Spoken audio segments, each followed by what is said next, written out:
Shalom and good day. This is the Healing29 back again for part 2 of the review that carries over in relation to Spirit World and World's Finest Teen Titans.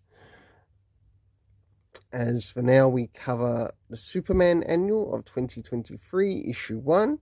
So first things first, does this cover in any way, shape or form connect to something that is happening inside with the story? Sure enough it does, to which I give a 7.5 out of 10.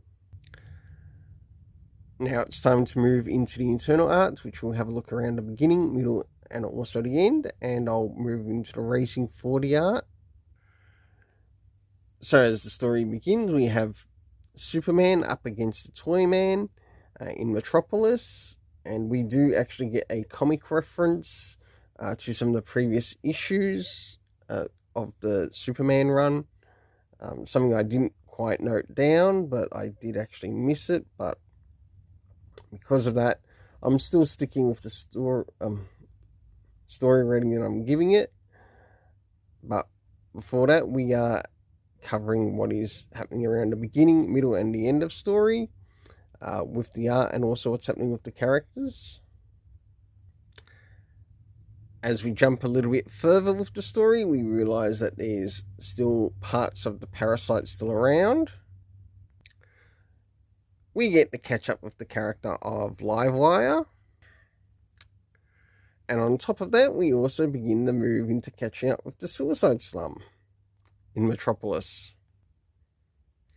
And last but not least, we start to move towards the end, to which we also learn that Perry White is wanting to run for mayor in Metropolis.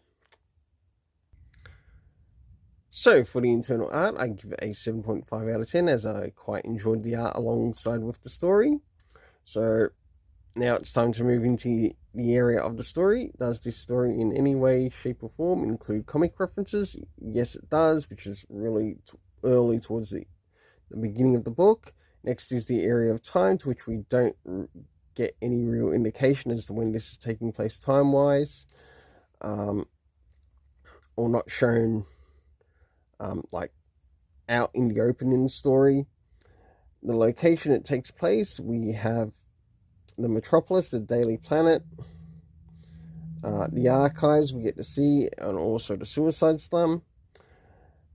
And my goodness, have we got a long cast of characters. So we've got the Toyman, Superman, Lois Lane, Jimmy Olsen, Cat Grant, Trish Q, Steve Lombard, along with Lisa Lombard, Ren Troop, Erica Edge, Miko Ogawa. We also have Parasite. Mercy actually makes an appearance in this story. Marilyn Moon Knight. There was another character there, but I've written it terribly. We got Marilyn Moonlight, Perry White, Lobo, Brainiac, and I must admit it looked like Brainiac had some Doom Dogs. Now what I mean by Doom Dogs is they look like